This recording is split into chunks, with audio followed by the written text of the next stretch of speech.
حضرت ابو کبشہ عمرو بن سعد الانماری رضی اللہ تعالی عنہ سے روایت ہے کہ انہوں نے رسول اللہ صلی اللہ علیہ وسلم کو فرماتے ہوئے سنا کہ میں 3 باتوں پر قسم کھاتا ہوں اور ایک بات تمہیں بتاتا ہوں، اسے یاد رکھو کہ کسی بندے کا مال صدقہ کرنے سے کم نہیں ہوتا، اور جس پر ظلم کیا جائے وہ اس پہ صبر کرے تو اللہ تعالیٰ ضرور اس کی عزت میں اضافہ فرماتا ہے، اور جو شخص مانگنے کا دروازہ کھولتا ہے تو اللہ تعالیٰ اس پر فقر اور محتاجی کا دروازہ کھول دیتا ہے۔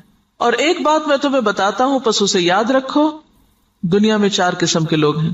ایک وہ بندہ جسے اللہ نے مال اور علم عطا کیا، پھر وہ ان کے بارے میں اللہ سے ڈرتا ہے اور رشتہ داروں سے حسن سلوک کرتا ہے، اور ان میں جو اللہ کا حق ہے اسے پہچانتا ہے، اور یہ شخص جنت کے سب سے افضل درجوں میں ہوگا، بہت اونچا۔ اور وہ بندہ جسے اللہ نے علم تو دیا مگر مال نہیں دیا، بس وہ سچی نیت رکھتا ہے اور کہتا ہے اگر میرے پاس مال ہوتا تو یقیناً میں بھی فلاں آدمی کی طرح عمل کرتا، اور فلاں سے مراد اس کی اوپر والی کیٹیگری ہے کہ جس شخص کو اللہ نے مال اور علم دونوں دیے، بس اس کی نیت یہ ہے تو اس کا اور پہلے شخص کا اجر برابر ہے، وہ بھی درجوں کے اعتبار سے قیامت کے دن بلند ترین درجوں میں ہوگا۔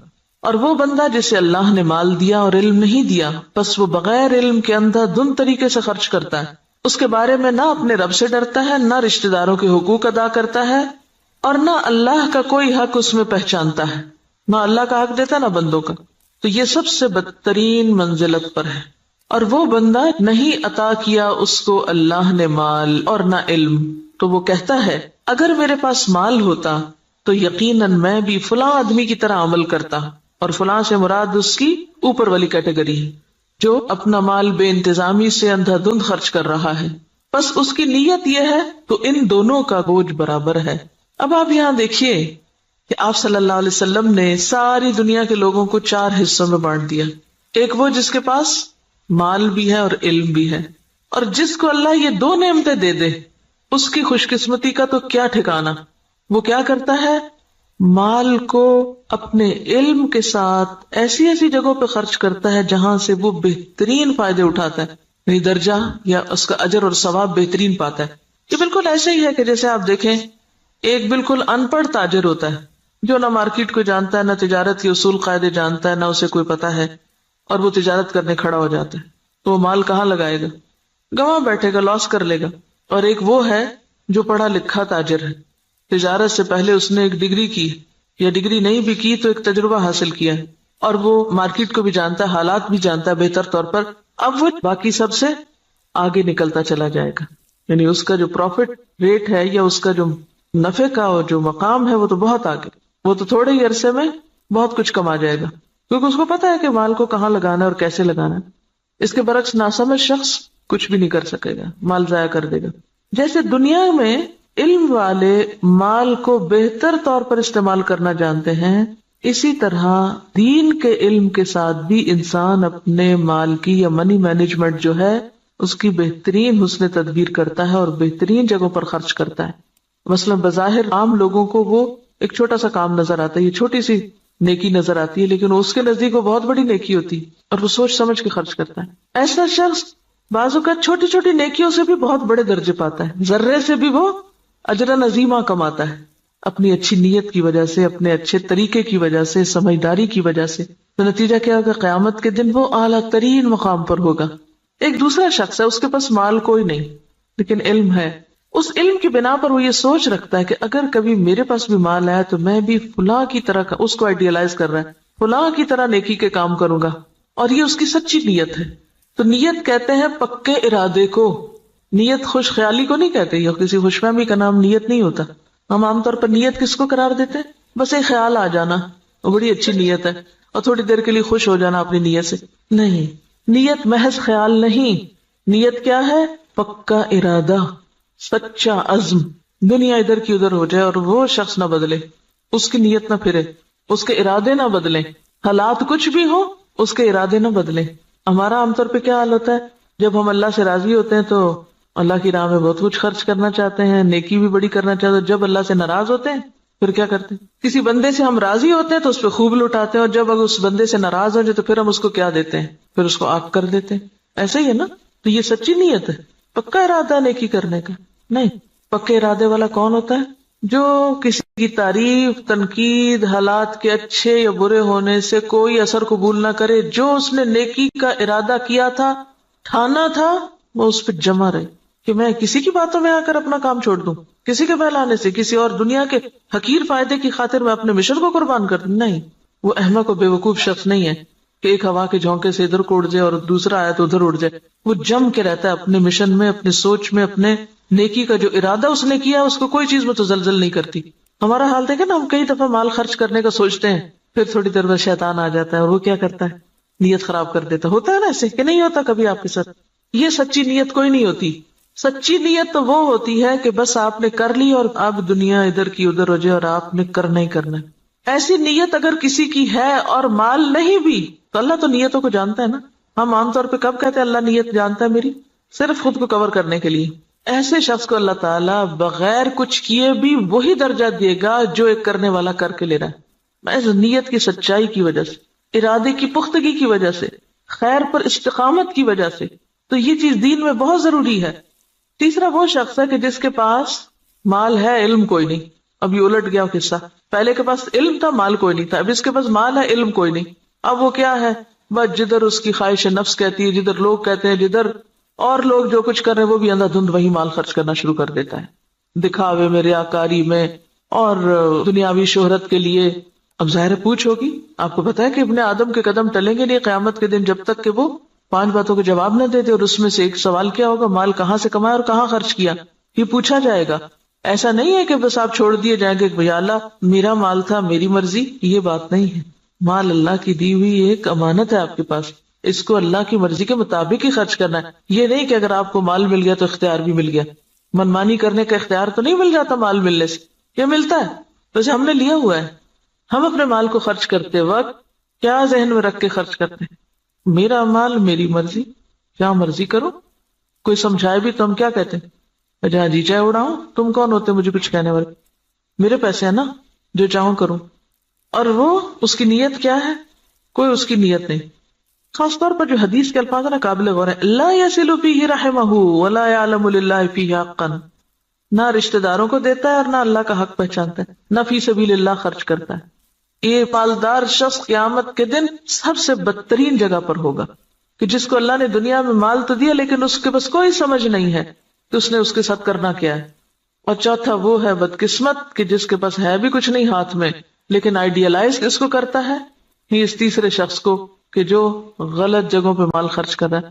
عام طور پر ہم لوگ کس کی پیروی کرنا چاہتے ہیں؟ اس شخص کی جس کے پاس مال ہے اور وہ نیکی کے راستے میں خرچ کرتا ہے، یا اس کی جس کے پاس مال ہے اور وہ دکھاووں کے لیے خرچ کرتا ہے؟ انڈیا کا کوئی امیر ترین شخص اور وہ کہتا ہے کہ میں کھانا تو 2 وقت کا کھاؤں گا، لیکن اگر کوئی شخص اعلیٰ تعلیم حاصل کرنے کے لیے وظیفہ چاہے تو اپنے مال میں سے اس پہ خرچ کروں گا. تو یہ کیسی مثال ہے نا کہ اس کے پاس ہے بہت کچھ لیکن وہ صرف ذاتی عیاشی میں نہیں اڑا رہا، وہ اعلیٰ مقاصد میں خرچ کر رہا ہے. اور لوگوں کے لیے ایک مثال یہ بھی، اور ایک وہ شخص ہے کہ جس کے پاس ہے اور وہ محض خواہشات کی تکمیل میں اور ذاتی خوشی میں خرچ کر رہا ہے. تو نتیجہ کیا ہے؟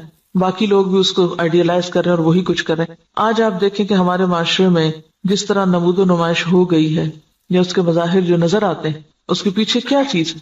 فضول خرچی کے پیچھے کیا نفسیات ہوتی؟ دکھاوا اور نمود و نمائش کے پیچھے کیا ذاتی بڑائی کا جذبہ کہ لوگ مجھے بڑا مان لیں. تو قیامت کے دن ایسا شخص کہاں ہوگا؟ اخبث المنازل، اسفل سافلین، وہ سب سے نیچے ہوگا کیونکہ اس نے اللہ کی نعمت کا غلط استعمال کیا. تو ہم سب کے لیے کیا ضروری ہے کہ ہم اپنے اپنے طریقوں کا جائزہ لیں. کوئی پیسہ خرچ کرنے سے پہلے ذرا رک جائیں اور سوچیں کہاں دے رہے ہیں، کس کو دے رہے ہیں، کیوں دے رہے ہیں، کیا مقصد ہے، کیا نیت ہے، کیا ارادہ ہے. اور اگر مقاصد چھوٹے چھوٹے ہیں، صرف دنیا سامنے ہے تو چھوٹا دل ہے اور چھوٹی جزا ہے. اور اگر دل بڑا ہے، مقاصد بڑے ہیں تو ذات سے بھی کاٹ لیں گے، اپنے آرام سے بھی کاٹ لیں گے اور بڑی جگہ پر انویسٹ کریں گے. صرف زبان کے ذائقے پر ہی خرچ کرتے چلے جانا، صرف دل کے سکون میں لباس پر ہی خرچ کرتے چلے جانا، صرف اپنی ذات ہی کو یا اپنے ہی آرام کو دیکھتے چلے جانا اور دین کے اور اعلیٰ ترین مقاصد کو بھول جانا، تو دنیا میں بھی مسلمانوں کو کس سے دوچار کر رہا ہے. اب دیکھیے، ہم نے بہت اس پر پہلے بھی بات کی تھی کہ ترقی یافتہ قومیں، آپ کو پتا 40% تک ٹیکس ہوتا ہے ان کا، 40 بازوں کا 60% بھی ٹیکس ہوتا ہے. کہ آپ نے 100 روپے کمایا، 60 روپے دے دیجیے گورنمنٹ کو، وہ آپ کے لیے سڑکیں بنائے، اسپتال بنائے، ریسرچ سینٹر قائم کرے تاکہ قوم ترقی کرے. ہمارا کیا حال ہوتا ہے کہ ہم جتنا بھی کمائیں وہ سارے کا سارا پلٹ کر اپنی جیب میں ڈالیں. گھر ہمارا محل ہو، سڑک اور گلی چاہے ہماری ٹوٹی پھوٹی ہو. اسی وجہ سے ہم اس حال میں ہیں کہ ہم بڑے مقاصد میں خرچ نہیں کر سکتے، اپنی ذات کے لیے اور اپنے ہی لیے، اور پھر اپنے اوپر خرچ کرنے کے لیے ایسے ایسے طریقے اختیار کرتے ہیں کہ جس سے اجتماعی فائدہ پیچھے چلا جاتا ہے. اب دیکھیے کہ ایک قطرہ جب دریا میں ملتا ہے تو کیا ہو جاتا ہے، وہ کیا کہلاتا ہے؟ دریا کہلاتا ہے. اور جب وہ صرف قطرہ رہتا ہے تو وہ اپنی انفرادیت بھی کھو دیتا ہے، اپنی آئیڈینٹی بھی ختم کر دیتا ہے. اگر ہم صرف اپنی ذات کو نمایاں کرتے رہے ختم ہو کے رہ جائیں گے.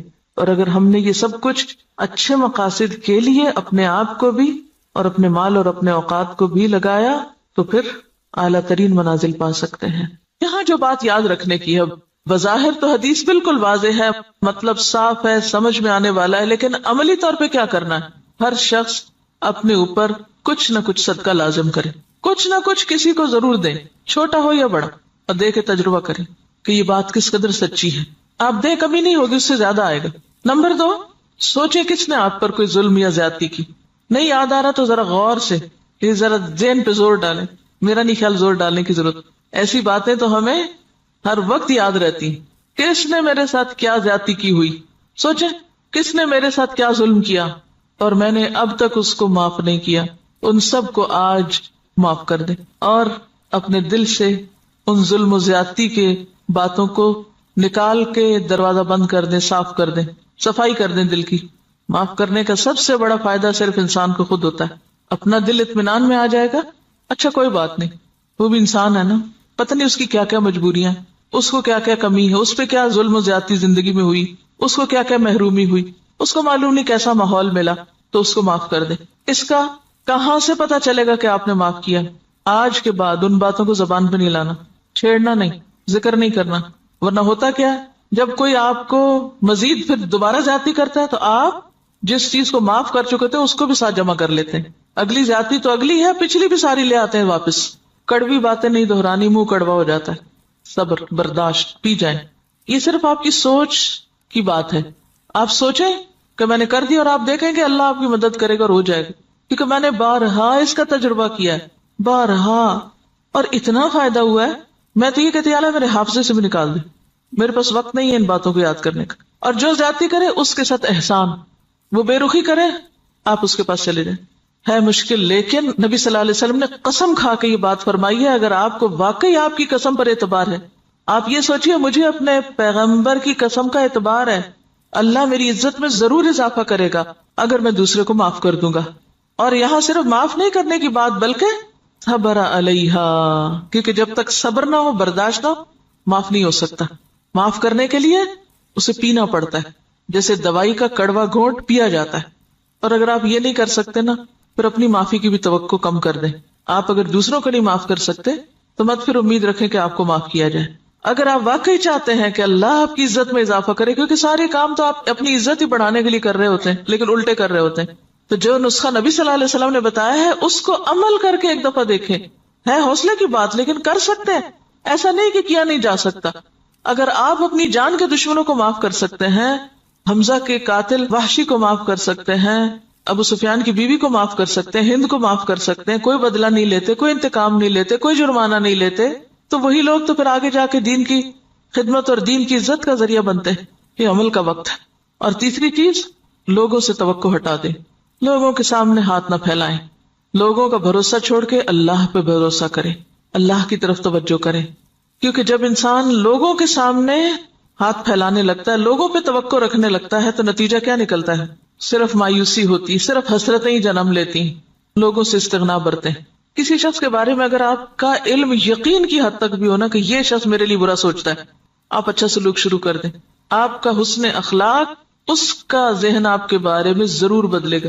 لیکن اگر آپ دوسری طرح معاملہ کرتے رہیں، دو چار تانے دے کے، دو چار پچھلی باتیں یاد کرا کے، شکوے شکایتیں کر کے، سوال پیدا نہیں ہوتا کہ خود بھی راحت پائیں اور دوسرے بھی آپ سے پائیں اور آپ ان انعامات کو پا سکیں جو اللہ نے صرف ان قربانی کرنے والوں کے ہی لیے لکھے.